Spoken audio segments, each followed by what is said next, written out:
Hello and happy Tuesday. You are live with Sandra at It's All About Choices, where you make the decision regarding your weight and your health goals, and I help you and guide you into making the best choices for you. So I hope everybody had a wonderful weekend, and I hope you are enjoying your day. And I look forward to giving you this week's daily dose of your nutrition and wellness news for your mind, your body, and your soul. And I hope that you are doing great. I hope you're taking some time off. You're tuning in with me live. You are eating lunch, a healthy and balanced lunch. And for those who are listening to the replay, I thank you for taking time out and pausing just a few moments for some self care, as I like to call it, to help to move you that much further along to reaching your health and weight loss goals. And we are continuing on our August theme about getting back into a routine, back to school, back to work, finding structure again. So whether you have children or not in school, we all seem to want to reel it back in August, and we need to tune it in and to get back on track from all the lax and the relaxing and the vacationing that we did over the summer months. And so today we're going to talk specifically about how to set the right kind of goals for you, specifically to help you to lose weight once and for all. It's great to lose a whole bunch of weight, but what good is it to go through all of that if you cannot keep it off? Okay. And so, fruit for thoughts. Okay. Did you know that weight loss is really not about weight loss? Think about that for a minute. Weight loss is really absolutely nothing to do with weight loss itself. So, if you're puzzled, weight loss is really about your behavior. It's about the choices that you make. Weight loss is about building lifelong enjoyable habits. Weight loss is about having a plan. Okay. And so today you will receive 6 surefire nuggets on how to stay motivated and to reach your health goals and your weight loss goals and still enjoy life. Okay. Not feeling that you have to give up everything that you like and everything that you enjoy in the process. And so I am going to get my window set up. So give me a few moments here. I see people tuning in. And so as you are tuning in, please give me a shout out. Say hello. Let me know where you're tuning in from. And, let me know if you feel like you got to reel it in from the summer. We all, we want to have fun. We want to relax. We want to enjoy life. So let me know if you're kind of at that stage where, okay, it's time for some structure. It's time to reel it on back in. All righty. Hello, hello. I see my husband is on. Thank you for tuning in. And as people are tuning in, please say hi to me, give me a shout out. So I know that you're on. I like to say your name when you are replying. So when you give your comments, you ask your questions, I like for this to be very interactive, very personal. All right.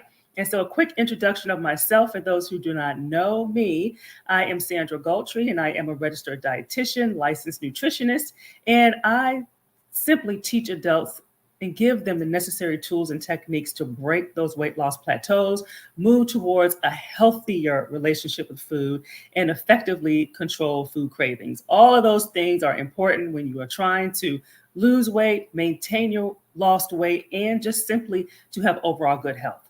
And the goal is to have long-term lasting lifestyle habits, okay? That they're not just band-aids, they're not just a quick fix, something that will last for life, okay? So again, as you are tuning in, please say hello to me. And I want to do a quick announcement. I'm going to put this banner up here. I'm really, really excited about this. So, are you guys ready for another challenge? Okay, another free 3-day challenge. So, I want you to tune in next week. I'm going to give you all the details on the challenge for the fall and how to sign up. So, that is what is coming up. So, stay tuned. All right. And so, this month, again, we're getting back on a routine. We're getting back on track. We are trying to find structure again after the summertime madness. All right. And usually when August rolls around, most of us are we're desiring to slow down and we want to get that structure back. Okay. And when we have kids, we have no choice. But most of us kind of want to get that routine back. And one thing that usually goes on the back burner during our summer months are our weight loss goals. So remember those New Year's resolutions that you probably set back in January? Well, let's get back on track with those. Year's not over. We still have plenty of time to reach some of your goals. All right. And so today, again, we are talking about setting the right kind of goals, how to set the right kind of goals specifically for you to help you to lose weight once and for all, because that's what it's all about. And so you all know I like to start things off with a poll. And so, yes or no, have you ever set a goal, okay, to lose X amount of weight by X event? Okay, so I'm going to give an example. Okay, and if you can relate, definitely give me a shout out. So let's say, oh, I would like to lose 30 pounds for this wedding that I'm going to attend. And the wedding is like in 2 months, okay, or a month away, and you want to lose all this weight, or you want to lose 50 pounds because before your birthday, and your birthday is like in 3 months, So we tend to set very extreme goals, very broad goals.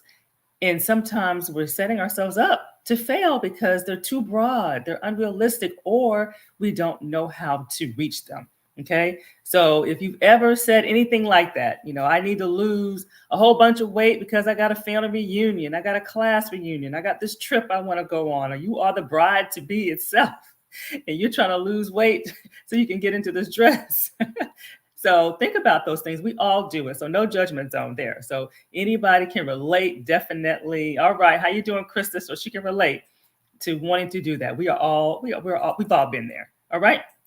And so let's kick things off. So here's our first topic, our first surefire tip. All right.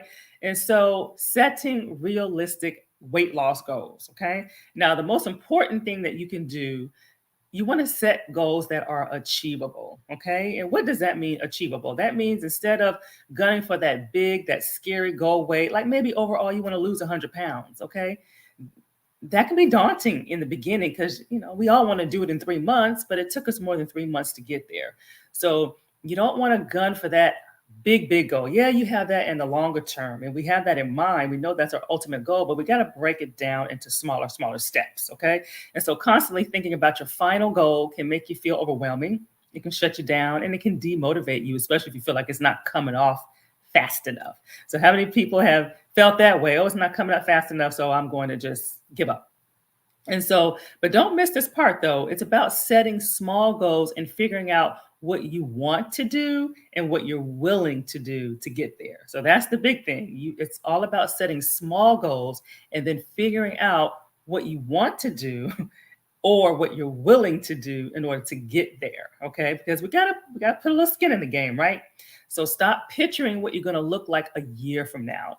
With the right information and the strategies, you will get there. Okay. But instead, you want to start working on smaller goals, things that will, how much better will you feel when you eat a side of small fries with veggies instead of the supersized fries with no veggies. You want to take these small victories just as an example. Okay. But you notice I didn't say cut the fries out completely. I just said cut them down because it's a gradual thing. To go cold turkey doesn't always work. And so we want things that are going to stick long term. You don't want to feel like you are giving up things too soon. And so the critical keys that you want to set goals that change your behavior. Okay. So the critical key is you want to make sure that you're changing goals that are going to change, or setting goals, that will change your behavior versus I want to lose 15 pounds in 2 weeks. Okay. We know that's a goal, but we got to figure out how are we going to realistically get there. Okay. So you want to set goals around things that you can control and focus on behavior changes, not just the scale. Okay. We cannot always control the scale. The scale will go up. The scale will go down. The scale is only one marker. It is not the only marker, but it is one marker and it has its place. But don't let that control your mood. Don't let that set the pace of how your day goes, or if you are motivated or not motivated. Okay. That's a big mistake, especially as women, that we put on the scale. If the scale doesn't say what we think it should say, then we're unmotivated or we feel defeated. So we don't want to give the scale that much power. Okay. So when the behavior change becomes routine, then weight loss is no longer a losing battle. Okay. The scale will comply. The scale will follow along if you are being consistent and doing the things that you need to do. All right. And so, hey, my favorite daughter. Hi, my daddy's on. Thank you. And so one of the big things you can do, so let's grab some pen, grab some paper, because I'm going to give you an example of some goals and how to set some goals. Okay. And then you can massage them, you can tweak them to make them more realistic for you, but at least you'll have a base and a foundation to go off of. All right, so let's talk about breakfast, okay? Setting goals. So let's say maybe you're somebody who does not eat breakfast at all, or maybe you eat breakfast sometimes, or maybe your breakfast is coffee, okay? That's not breakfast.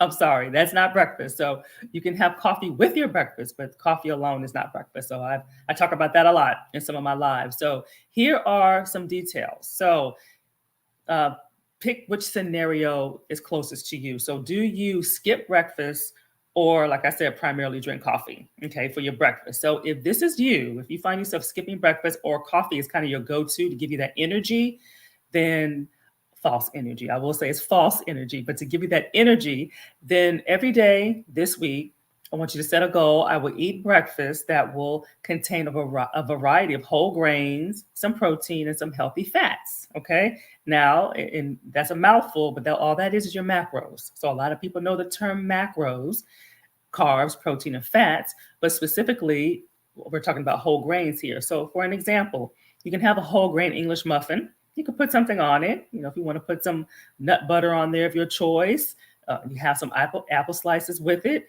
You can do a breakfast burrito. They have whole wheat wraps. You can put eggs and salsa, some sauteed some veggies and put that in there. Some people like oatmeal, or you can do a muesli, which is something that is more of an overnight. So that's even less time consuming in the morning. And you can have fruit and nuts in it. So there are many different things that you can do to have a balanced breakfast in the morning, okay? That will sustain you, that would give you that real energy to get you going and get you started on a good note. And then adding 8 ounces of low-fat milk or fat-free milk, or for those who are truly lactose intolerant, everybody is not, or they have a milk allergy, you have soy. And for some people, that is an allergy as well. But then there are alternatives there as well. But those are your powerhouse dairy products or dairy that will make your breakfast even more of a powerhouse. So if you're dealing with oatmeal or muesli, you can make your oatmeal with the milk so you're not drinking it straight. So those are some things that you can do.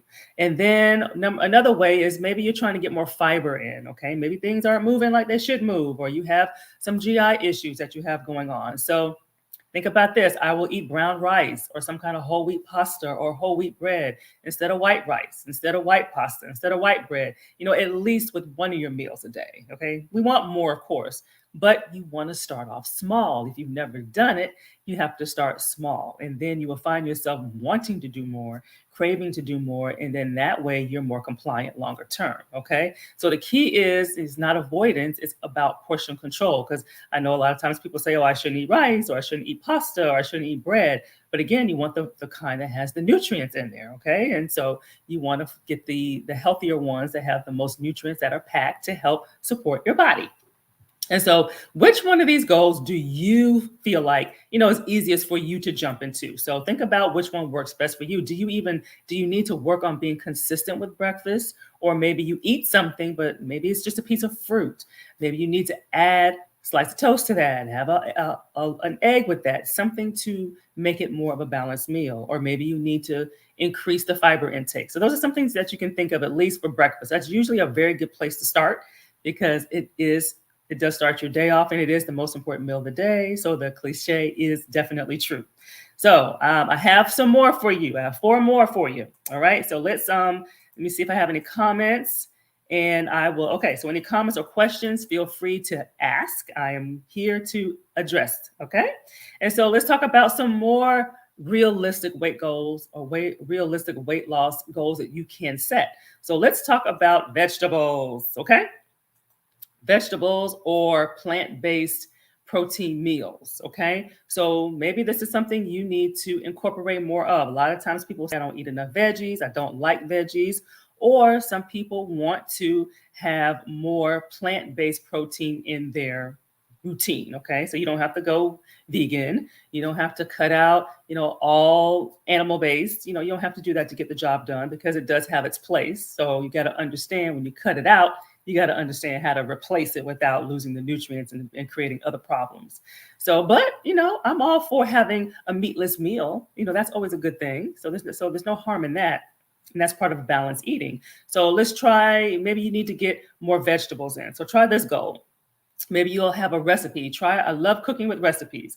So maybe you'll try a new recipe that is, I do like to take vegan based recipes because they're going to have all the plant based and all of the vegetables and the different spices and all the different things that I wouldn't have even thought of. And then you can always add a lean protein to that if you need to, but at least you have the base of the vegetables. Okay, so you can try a vegetable that uses a different kind of leafy green, maybe something you don't normally have, like spinach or lettuce, bok choy, Swiss chard. Just look for different vegetable based recipes, especially like soups or something like that. And then you can always add ground extra lean beef or extra lean turkey or chicken, to add that protein to it, but at least you have your base there. Okay. And so, what if you're interested in having a meatless meal or a protein based meal? Okay. Maybe you don't do that or you don't think you would like it. So, try one of those. It could be bean based or it can be plant based as far as soy, or we have the Beyond meats and things like that. So, that's more your soy based. And so, find recipes. They're very easy to find. Find recipes that have beans or some type of a plant-based meal substitute or meat substitute as their main course, and then you can give some things a try. So that's when recipes really really come in handy, because if you've never made something and you want to try it for the first time, sometimes you want to have a recipe so at least it gives it a fighting chance that you'll like it. Okay, so it's not just plain, at least it'll have some flavor and things like that mixed together that you may not have ever thought about mixing together. So which one of these goals do you feel like jumps at you most? Adding more vegetables? So maybe finding more vegetable-based recipes. I mean, you can put vegetables, you can roast them in the oven. Some people do it in their air fryer. So there's plenty of ways to do it as far as having variety with your vegetables, or maybe you want to have a meatless, more of a plant-based meal. Okay, so think about those, but baby steps, baby steps. Okay, and let's see here. So we got a few more coming. Got a few more coming for you. Just making sure I'm not missing any questions here. So I see a question here on how do you keep your goal weight? So there's many different ways you can keep your goal weight in. They call it self-monitoring. And so weekly weighing is a good one. That's definitely one that you want to do. I do that as well. So you want to weekly weigh yourself. Some people do it every day. That's fine too, as long as it's not going to affect your mood if you feel like the scale is not going in the way that you want it to go. But if you at least do it weekly, you can see those trends and have a window, 5 pounds or something like that. Okay, when you reach this 5 pound window, okay, I need to reel it in. So whether that's tracking more, tracking is very important because we don't really know what we're eating until we learn how to accurately track. There is an art to tracking. So I work with that a lot, work on tracking a lot with my clients. It's more than just scanning food and putting it in an app. So you really, there is an art to tracking. So you want to make sure you're tracking to some level to where you really have an ideal of really what you're eating. Okay. And a lot of times if we don't write it down or we don't have it noted somewhere, we forget about it, right? We forget about it. So tracking and weighing yourselves are probably the two biggest things that we do to keep your weight in check. And then you act on it. Okay. If you see the scale getting to that 5 pound mark, then you're supposed to kind of, all right, let me slow down. Don't continue to let it continue to rise and rise and rise, because then it's harder to lose 20 pounds than it is to lose 5. So think about it like that. Okay. So those are some ways to do that. All righty. So let's talk about some other tips. So maybe you eat out a lot. Okay. Eating out, maybe, 3 or 4 meals a week or even more, or maybe you eat out all weekend. And we're going to talk about meal prepping. Okay. So maybe meal prepping is something that you need to set some goals with, because a lot of times people will say, I don't have time to meal prep. Or they just don't know how to meal prep.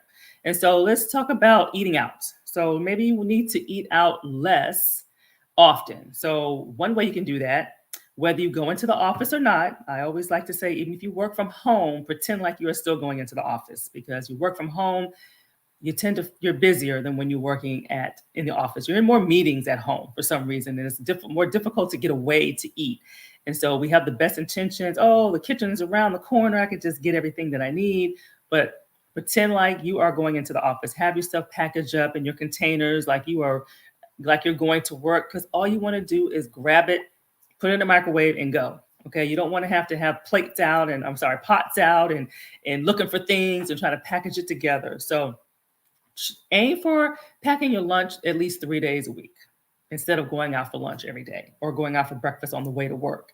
So aim for, at least 3 days, start there, and you will see a huge difference. I mean, of course, you're going to save a lot of money, but you will see a huge difference in just how you feel, sluggishness, bloatedness, feeling tired in the evenings and the early part of the afternoon. So think about that, and then before you know it, save the eating out for maybe a Friday or something like that instead of doing it on a regular basis. So start there. Try to pack your lunch at least 3 days a week. So that's one place you can start. And then what if meal prepping is the challenge for you? So you need to get more organized or allocate more time to meal prep. And so for some people, Sunday is kind of a popular prep day. Okay, not saying you need to spend your entire Sunday meal prepping and meal planning. You don't have to do it for the whole week, especially if you've never done it before. If you've never meal prepped before, yeah, it's going to take you hours and you're going to get frustrated and you're going to like, forget this. But anything that's new takes more time in the beginning as you get a routine, as you learn tips, as you learn tricks. I work a lot with my clients with meal prepping as well, because one thing that you can think about, if you find yourself doing the same thing every day, that's something I call it, you automate it. That's coming from my IT background. You automate it. So find a way to do it in bulk. Maybe you can do it for several days to where you're not doing the same thing every single night. And so think about on Sunday or even Saturday, have a grocery shopping day. Have a separate prepping day so you're not doing all that stuff at the same time. And start with like a couple of days, 2, maybe 3 days of having some people need a morning snack. It depends. But you definitely want an afternoon snack, which is between lunch and dinner, and have your lunch. So at least have a couple of snacks, 1 or 2 snacks, and lunch kind of prepped. So think about things that you enjoy eating and then have those prepared. And so you're not thinking about, well, what am I going to eat? Well, what am I going to do? So at least do that for a few days, 2 to 3 days. And I guarantee you will appreciate the fact that all you're doing is grabbing and going, especially when you are busy and things get hectic, things pop up at work, unexpected fires you got to put out. And so instead of you just saying, oh, I'll eat later, or forget altogether, at least you will have that already prepared. And, I don't want to advocate eating and working, but if that's where we got to start, then that's where we have to start, because it's better than not eating anything at all. And then we know what happens when we get too hungry and we realize, oh, wow, I haven't eaten at all today, and then we start making poor choices just because of that. So think about that. So start small and then build, okay? And if you need any help with this, because it's different if you're not used to doing it, there's effective ways to do it. You don't want to get yourself frustrated. You don't want to feel like it's a chore. Think of it as self-care, but there are ways to go about it to where it is joyful. Okay, that's the key. You want it to feel joyful. All right, so let me see if I see any other questions. All right, so so here's the big one as we wrap it up. So I talk a lot about weight loss not really being about weight loss. And people are like, well, how? But think about everything we've talked about. Everything we talked about is behavior change, okay? Changing your routine, making time to plan, making time to prep, to think about what you're going to eat, changing things up, including things that you may not have included in before. So it's really about setting attainable behavior and lifestyle goals bit by bit. You cannot do this all at once. You want to do it bit by bit, and before you know it, you're doing it without even thinking about it in this minimal effort. And that's what we're all about. And that's when you are able to achieve your lost weight and maintain it, because it doesn't feel like it's something extra that you're doing. It's part of your routine because you have been able to integrate it into your routine. And then sometimes our routines need to change, because a lot of times we're so busy and we're so overwhelmed that we don't make time for that self-care, and we don't make time to take care of ourselves. So that's where we got to figure out that balance. Okay. So you want a solid foundation so that you can deal with the ebbs and flows of life, because things are going to happen, right? Things are going to happen. Stresses are going to happen. And we got to get to that point where we're still sleeping. We're still getting some exercise in. We're still eating 80-20, we're still, doing a pretty good job. We're not just eating out. We want to still make sure we're taking care of ourselves while we are dealing with whatever that storm is that we're dealing with. So when we know better, we do better. And that's what it's all about. And it becomes flawless. Okay. And so if you found this live helpful, which I hope you did, definitely share this on your timeline. Iron sharpens iron. So we all are here to help each other out. And full transparency with myself, setting and constantly readjusting my own behavior goals has helped me to keep my weight in check. So about 22 years ago, I lost 23 pounds. And so I have to constantly, based on what's going on in my life, based on what's going on in my world, I have to make adjustments, and I'm like, how am I going to make this work? And for me, because I got the added level of high blood pressure, I'm like, what can I do to avoid eating out? I'm trying to avoid that and really reserve that for family time or things of that nature. So it's not something that I'm having to constantly feel bloated and my blood pressure's up and things like that. So I'm always thinking about, well, how can I avoid it? Sometimes we can't, but a lot of times we can. And we just have to make that time to do it. And trust me, I have the same things that I have to deal with everybody, as you all do. At the time that I lost weight, I was single. It didn't have anything going on. And after that, I went back to school, changed careers, got married, had a baby, raising a son, starting a private practice. So I have the same trials and tribulations. I stress out, I lose sleep, I stress eat, I do all the things that you all do. So I have to manage it as well. And some days I don't do so well. And so sometimes my 5-pound window sometimes turned into 7 and 8. And I was like, okay, Sandra, you got to reel it back in. And so you all are my accountability partner. So we always got to have somebody there to help keep us in check. And I'm no different. Dietitians are not exempt. Okay. We are human. So hopefully, this inspired you, and I would love for you to check out my website. Definitely, if you want to learn more about me, and if you want to learn more about what I do and my philosophy, definitely check out my website here. And I encourage you to join my mailing list because I'm excited that next week I'm going to announce about another free 3-day challenge. So you'll get more information on that if you are on my mailing list. So you'll get all the details on how to sign up and what it's all about and what it entails. So definitely check that out. And again, share this on your timeline so others can benefit as well. So this concludes what I have for this week's dose of your nutrition wellness news for your mind, your body, and your soul. And I'm Sandra, your RDN. Thank you for tuning in live. Thank you for listening to the replay. And those listening to the replay, still tune in, comment, ask questions, and I will reply to you. And so next week, we're going to continue on this getting back on track theme. And we're going to talk about how to get your eating back on track. Okay. After, so you can lose weight again. So let's get back on track. Some post-summer recovery tips. And we're going to actually talk more about the challenge as well, which is part of that, helping you to get back on track with your eating habits. So thank you for tuning in, and I hope you have a great rest of your day, a great rest of your week, and blessings to each and every one of you. Bye-bye.